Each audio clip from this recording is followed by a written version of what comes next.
Hello friends, नमस्ते। RPS school lecture के लिए मेरे पास ये बुक है।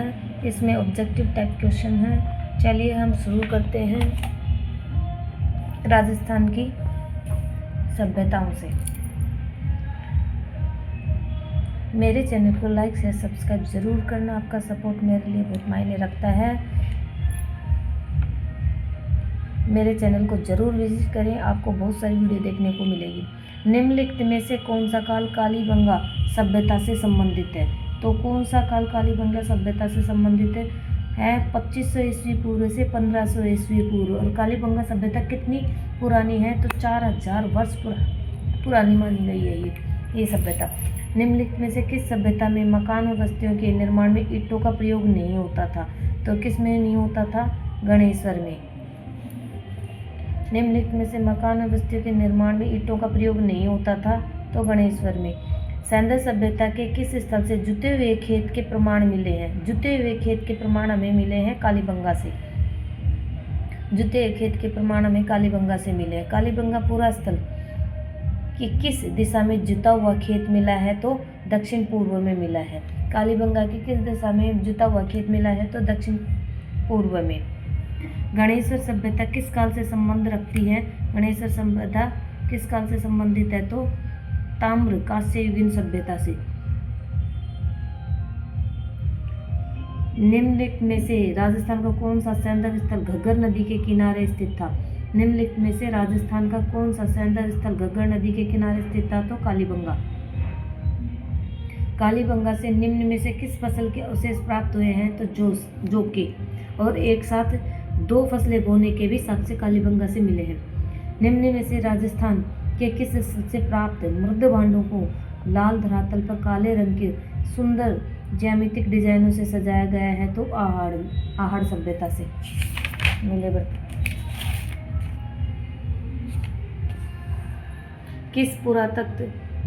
किस पुराविद को प्रथम बार कालीबंगा सभ्यता को प्रकाश में लाने का श्रेय दिया जाता है? तो किसको दिया जाता है? अमलानंद घोष को।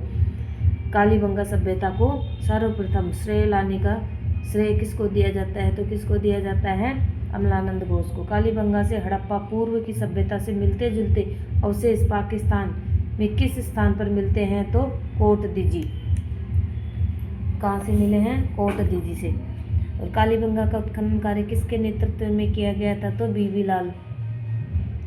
लाल, बीके थापड़, एमडी खरे व जोशी के नेतृत्व में किया गया था।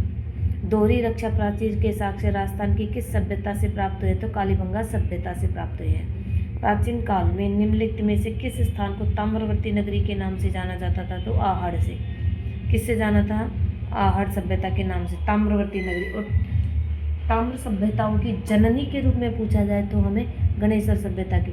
गणेश्वर सभ्यता का विकास किस नदी के किनारे हुआ है? तो किसने? कांतली नदी के किनारे हुआ है। निम्नलिखित संस्कृति में से किस बनास संस्कृति के नाम से भी जाना जाता है?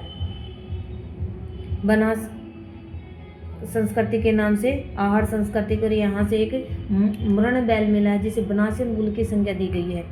और आहड़ सभ्यता किस अन्य नाम से जानी जाती है? तो आघाटपुर, धूलकोट आदि नामों से भी जानी जाती है। धूलकोट कहाँ स्थित है? अभी पढ़ा है। आहड़ से मिला है। इसको धूलकोट के नाम से भी जाना है। 2 मुँह का चूल्हा, बहुत प्रकार के बर्तनों के साथ सिलबट्टा, पैन निम्न में से किस स्थान खुदाई से मिले हैं? तो कहाँ से मिले हैं? आहड़ सभ्यता से मिले हैं। आहड़ सभ्यता की सर्वप्रथम खुदाई किसने करी थी? तो अक्षय कीर्ति व्यास ने की थी। आहड़ सभ्यता की सर्वप्रथम खुदाई किसने की थी? अक्षय कीर्ति व्यास ने। ताम्र नगरी सभ्यता कहलाती है आहड़। ताम्रवर्ती नगरी सभ्यता कहलाती है आहड़। लाल काले मृद भांड वाली संस्कृति का प्रमुख केंद्र था आहड़। राम सैकास्म और स्फटिक नामक पाषाणकालीन उपकरण प्राप्त कहाँ से हुए हैं? राम सैकास्म और स्फटिक नामक पाषाणकालीन उपकरण आहड़ से। सभ्यता जहाँ नालियाँ बनाने में पक्की ईंटों को काम में लिया गया वह थी आहड़। पक्की ईंटों का प्रयोग कहाँ लिया गया है? आहड़ में। और जहाँ लकड़ी की नालियों का प्रयोग किया गया है वह कौन सी सभ्यता है? कालीबंगा सभ्यता है।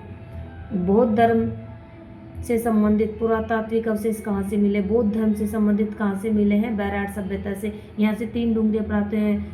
डूंगरी प्राप्त है, बीजक की डूंगरी, भीमसेन की डूंगरी और गणेश डूंगरी। तो बीजक की डूंगरी से वहाँ से बैराट से बीजक की डूंगरी प्राप्त की खोज करी गई थी, तो बर्ट के द्वारा 1837 में। बीजक की पहाड़ी कौन सी सभ्यता से संबंधित है, अभी बताया था बैराट से। आहड़ के उत्खनन से प्राप्त कौन सी सामग्री बाह्य संपर्कों का संकेत देती है। आहड़ के उत्खनन से प्राप्त तो कौन सी, लैपिस लाजुली। दयाराम साहनी, नीलरत्न बनर्जी और कैलाश नाथ दीक्षित की किस सभ्यता के उत्खनन में मुख्य भूमिका रही है, तो किसकी रही है, बैराट सभ्यता में। निम्नलिखित में से किस स्थल से मौर्यकालीन वास्तुकारी के अवशेष प्राप्त हुए हैं, तो बैराट से। विराटनगर में प्रथम उत्खनन किसके नेतृत्व में किया गया था, तो किसके नेतृत्व में किया गया था, दयाराम साहनी के नेतृत्व में। निम्नलिखित में से किस उत्खनन स्थल से चांदी की मुद्रा पंचमार्क प्राप्त हुई है, तो किस स्थान से मिली है, बैराट से। बैराट से 36 मुद्राएं मिली है ना। किस पुरा स्थल पर चित्रित शैलाश्य प्राप्त हुए हैं, बैराट से। चित्रित शैलाश्य कहाँ से मिले हैं, बैराट से। 300 ईस्वी पूर्व से 300 ईस्वी तक के काल के राजस्थान में गोल चैत्यग्रह कहाँ से मिला है, बैराट से। राजस्थान के किस जिले में गणेश्वर स्थल स्थित है, तो सीकर में। गणेश्वर सभ्यता का उत्खनन किसके निर्देशन में हुआ था, तो RC अग्रवाल के निर्देशन में। किस ताम्र पाषाणी स्थल पर सबसे ज़्यादा ताम्र सामग्री प्राप्त हुई है, गणेश्वर से। ये इसलिए जल्दी जल्दी स्पीड में बोलना पड़ रहा है कि DJ बज रहा है और शायद आप लोग डिस्टर्ब होंगे। आप मेरे चैनल को लाइक शेयर सब्सक्राइब ज़रूर करें। Thanks for watching.